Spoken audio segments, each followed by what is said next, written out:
Hi, everyone. Good morning, good afternoon, good evening. Greetings from Africa. So I'm going to start with our masterclass today, which is really talking about low season and why we should actually try and encourage people to travel in the off-peak season. So this specific PDF that we will share with you is just the content outline. I will not go through the About Us section now while I'm doing the chat. You can read about Africa Rome. I will definitely talk about Southern Africa, Botswana, Zambia, Zimbabwe, and then Tanzania, Kenya, and then the ultimate low season journey. So this is one of my favorite quotes that I've always loved, and it's a beautiful book. If any one of you want to read something quite intense on a plane, going somewhere far, the Moby Dick book and that quote, love it. And that is the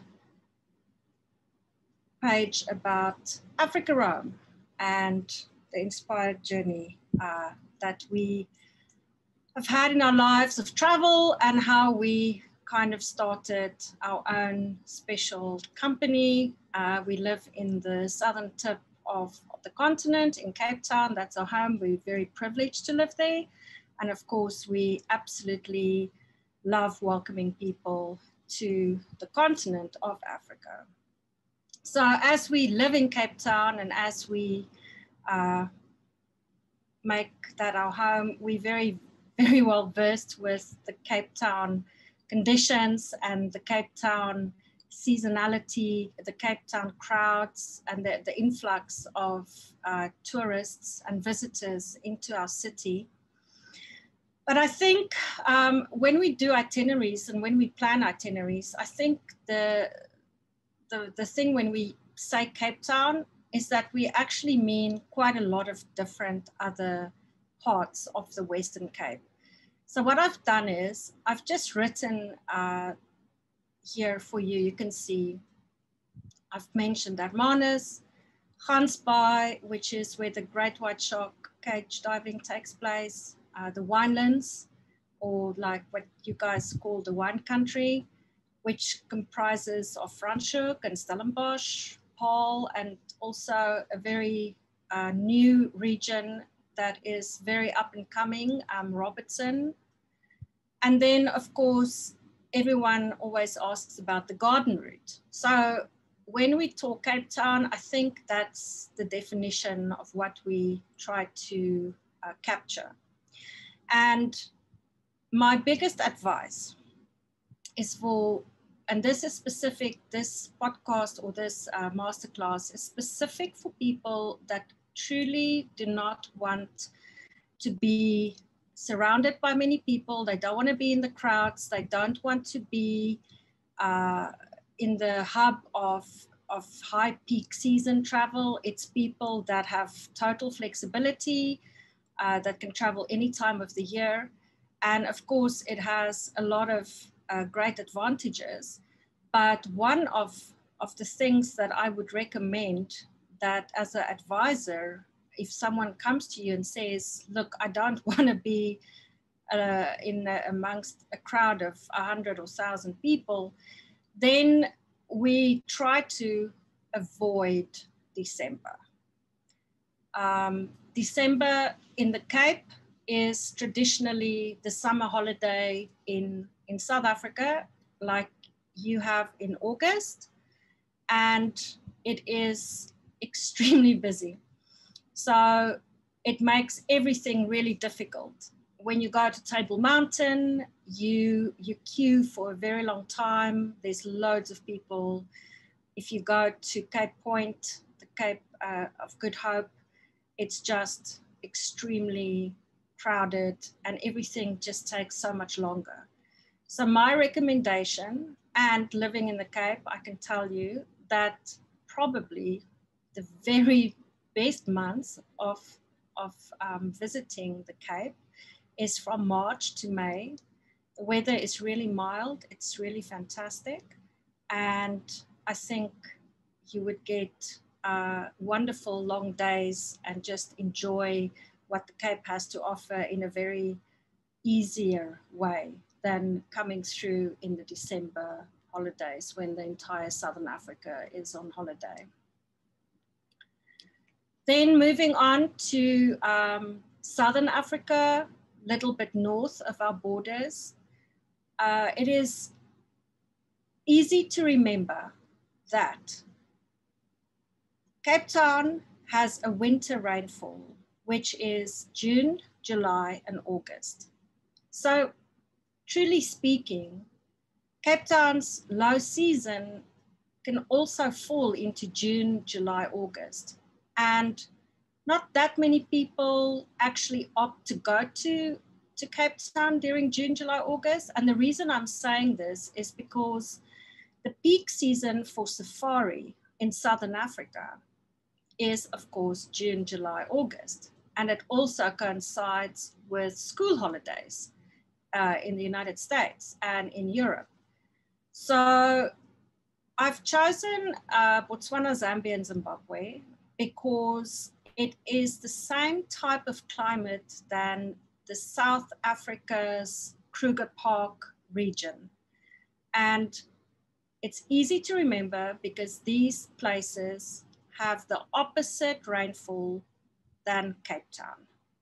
So Botswana and Zambia and Zimbabwe, these countries like the Kruger National Park experience a summer rainfall. Now, if you think about a torrential downpour, which we experience in these parts of Southern Africa, what you can imagine is that the days are really beautiful and sunny, but then in the afternoons, the sky is building up these beautiful clouds, and it's an incredible sight actually to experience. And one of the great reasons to travel in the low season, because you don't experience that cloud buildup in the winter months when we don't have rain in these regions.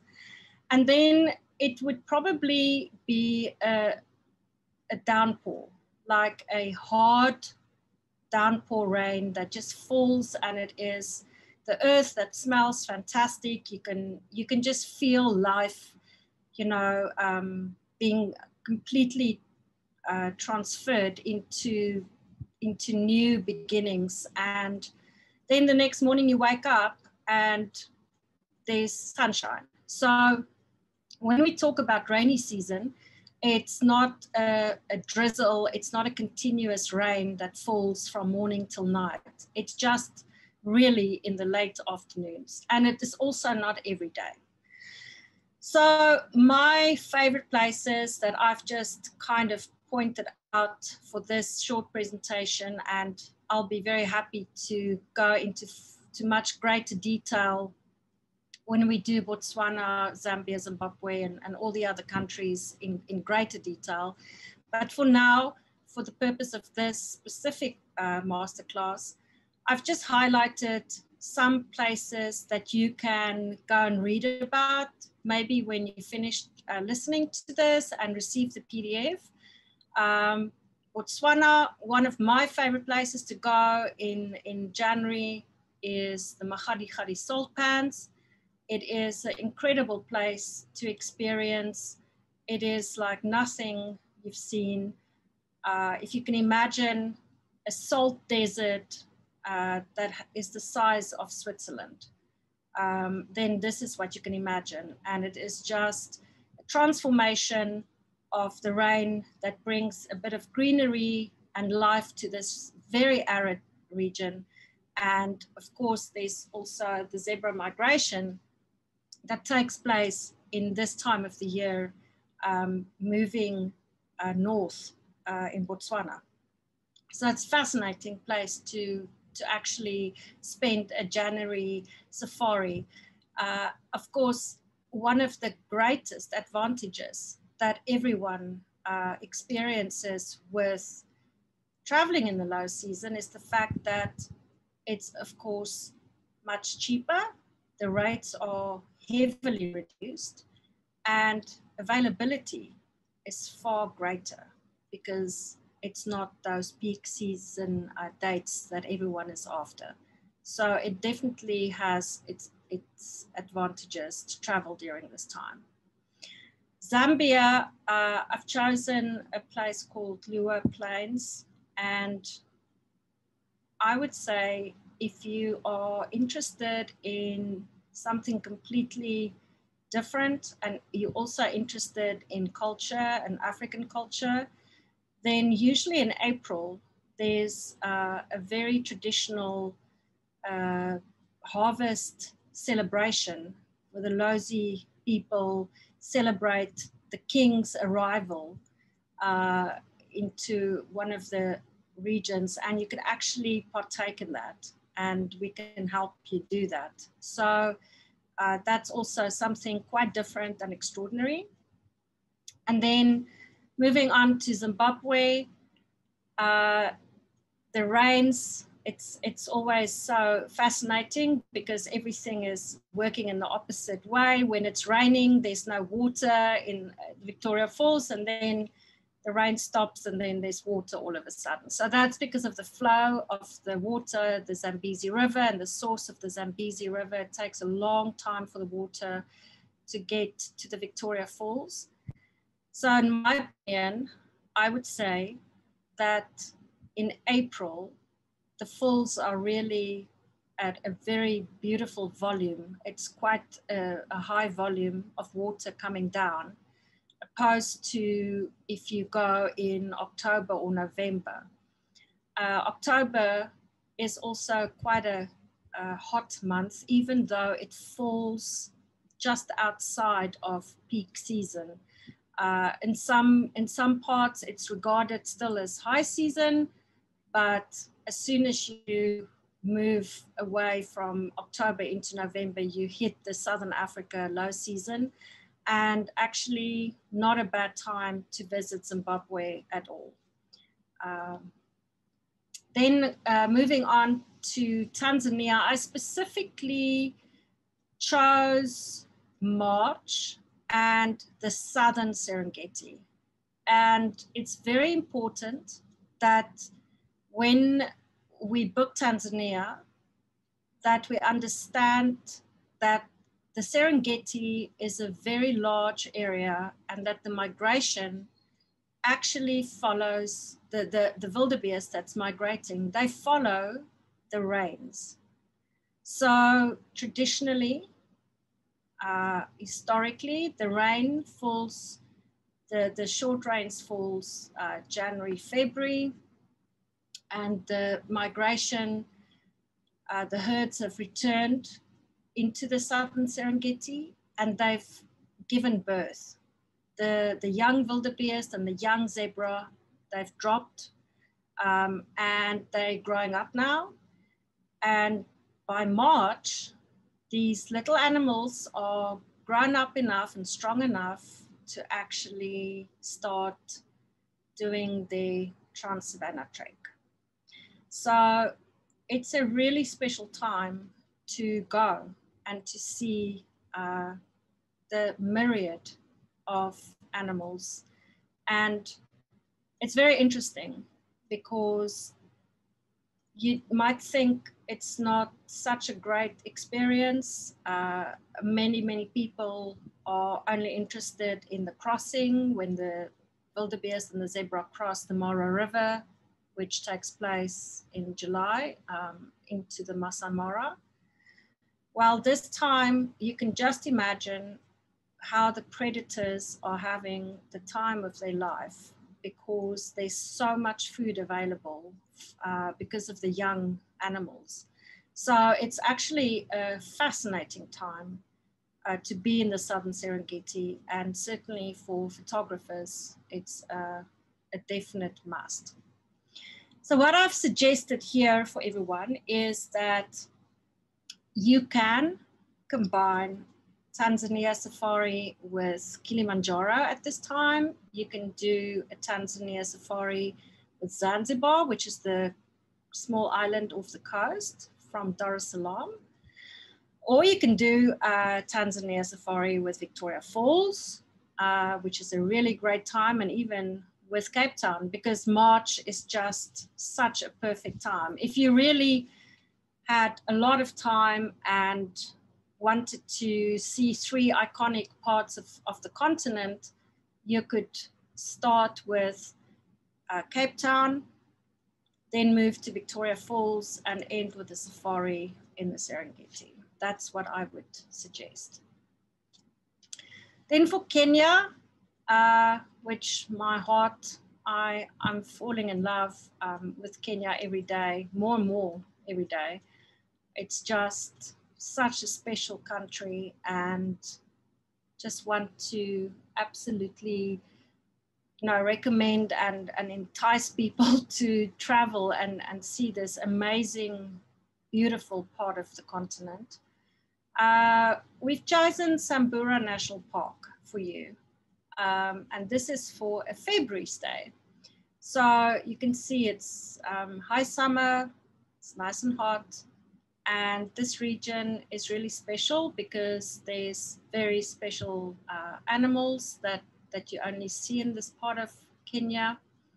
And you also have the advantage of really doing a cultural immersion with the Samburu people, which is just fascinating.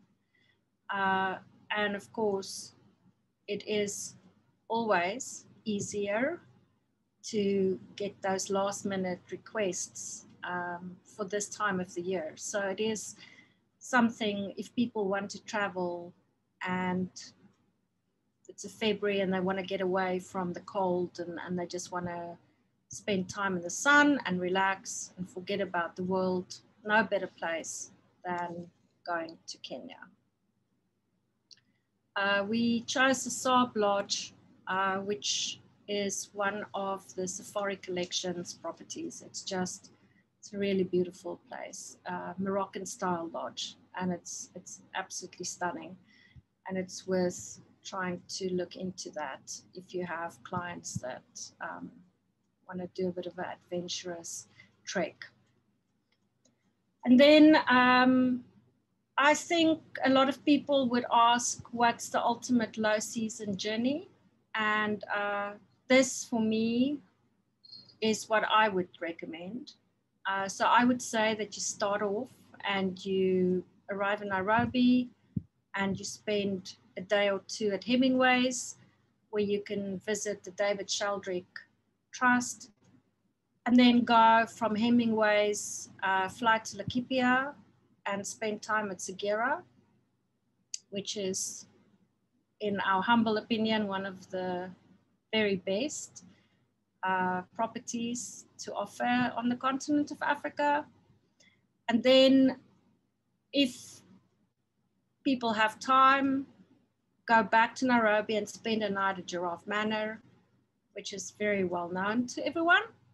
From Giraffe Manor, fly to Cape Town and spend time at Ellerman House and enjoy the wonderful experiences that the Cape has to offer, and then go to North Island in the Seychelles and finish off a dream trip. So that's our wrap. That's our take on this low season time. We obviously have not been able to add all the countries of Africa on the continent that we offer doing itineraries for and planning our journeys for guests. It's just too much information.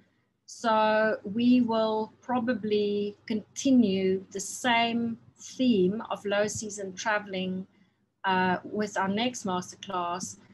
And we will cover places like Uganda, Rwanda, Madagascar, which is another phenomenal place to visit, Namibia, and Mozambique. So we hope that you can join us for that, and we look forward to sharing our views with you. Thank you.